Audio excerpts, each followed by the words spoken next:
Assalamu alaikum. Welcome to Edulogia. Today we'll learn English alphabet with pronunciation. আজকে আমরা মূলত English অ্যালফাবেটের IPA and Bangla pronunciation নিয়ে আলোচনা করব। প্রথমে আমরা আইপিএ সম্পর্কে একটু জানব। আইপিএটা মূলত কি? আইপিএটা হচ্ছে ইন্টারন্যাশনাল ফনেটিক অ্যালফাবেট, যেটা মূলত ইংরেজি অ্যালফাবেটের উচ্চারণ নিয়ে কাজ করে। এটার কিছু সিম্পল রুল আছে, সেই রুলসগুলো নিয়ে আজকে আমরা জানব। প্রথম যে রুলটা সেটা হচ্ছে স্ল্যাশ দিয়ে। স্ল্যাশের ভেতরে যে অংশটা থাকে সেটা মূলত সাউন্ড বোঝায়, অর্থাৎ স্ল্যাশের ভেতরে যে অংশটা থাকবে লাইক আই এই, তো এই অংশটা দিয়ে স্ল্যাশের ভেতরে সেটা দিয়ে সাউন্ড বোঝাচ্ছে।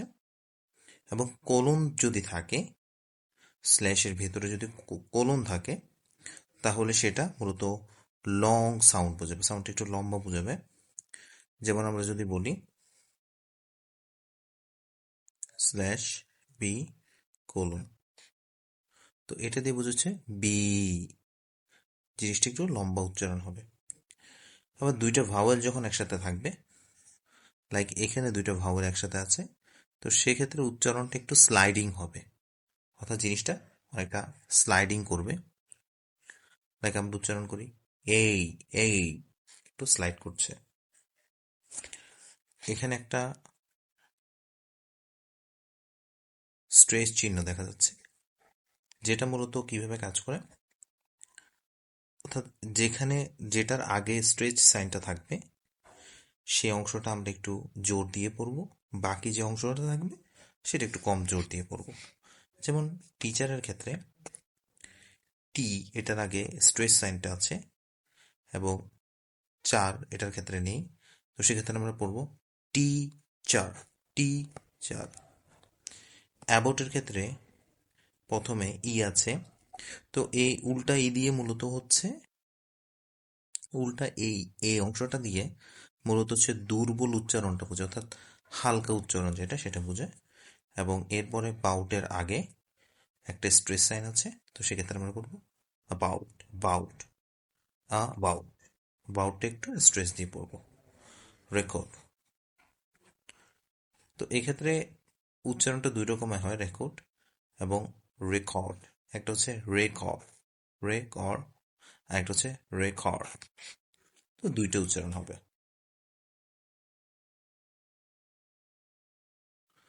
তো আমরা আজকে মূলত ইংরেজি যে অ্যালফাবেটগুলি আছে সেই অ্যালফাবেটগুলির ব্রিটিশ অ্যাকসেন্টটা কেমন হয় এবং আমেরিকান অ্যাকসেন্টটা কেমন হবে এবং পাশাপাশি বাংলা উচ্চারণটা কিরকম হতে পারে সেটা নিয়ে আলোচনা করব।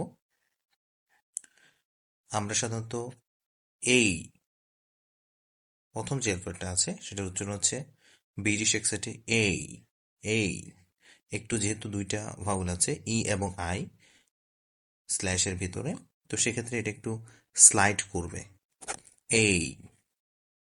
এরপর উচ্চারণটা বি, পরে যেহেতু কোলন আছে সেক্ষেত্রে উচ্চারণটা হচ্ছে বি। ব্রিটিশ এবং আমেরিকান অ্যাকসেন্টে সেম উচ্চারণ। সি এর ক্ষেত্রে সেম, কোলন যেহেতু আছে সি সি। ডি এর ক্ষেত্রে D D, E E, F F, G G, H H H H. Sometimes British অ্যাকসেন্টে আমরা সাধারণত বলি এইচ এবং আমেরিকান অ্যাকসেন্টে এইচ, তো সেক্ষেত্রে ব্রিটিশ অ্যাকসেন্টে বেশি ফর্মাল আই আই, এটা একটু স্লাইড করছে যেহেতু এখানে এ এবং আই আছে দুইটা ভাওয়াল, তো সেক্ষেত্রে এটা একটু স্লাইড করবে I.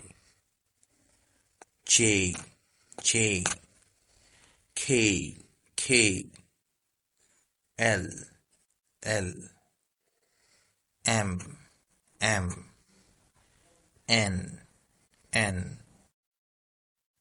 O O O,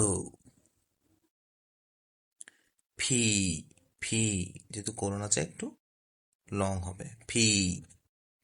Q, Q. আর এর ক্ষেত্রে একটু ব্যতিক্রম, আরটা ব্রিটিশ অ্যাকসেন্টের ক্ষেত্রে আ, আ, আ একটু লং হবে, আ। এবং আমেরিকান অ্যাকসেন্টের ক্ষেত্রে আর, আর। এসটা S, S. T, T, T. U, U, U. ইউর উচ্চারণটা একটু দেখবেন, U. V, V. W, W, W. X, X. Y, Y, Y. Z, জেডটা ব্রিটিশ অ্যাকসেন্টে জেড এবং আমেরিকান অ্যাকসেন্টে জি। তো আর এর ক্ষেত্রে আমরা একটু দেখি, আরটাকে আবার স্পেশাল নোটের ক্ষেত্রে একটু আবার পুনরায় বলছি। ইউকে অর্থাৎ ব্রিটিশ অ্যাকসেন্টে আরটা হচ্ছে আ, আ। অনেক সময় এটা উচ্চারণ হয় লাইক খ, খ। ইউএস উচ্চারণে আমরা আর বলি, আর। তো সেক্ষেত্রে আমরা কার উচ্চারণ করবো, কার, কার, কার। ওটা ব্রিটিশ অ্যাকসেন্টে ও, ও। এবং আমেরিকান অ্যাকসেন্টে যেটা, সেটা হচ্ছে ও, ও। গো, গো, গো। এবং জেডটার ক্ষেত্রে জেড ব্রিটিশ অ্যাকসেন্ট এবং ইউএস অ্যাকসেন্ট যেটা, সেটা হচ্ছে জি। ধন্যবাদ সবাইকে সাথে থাকার জন্য।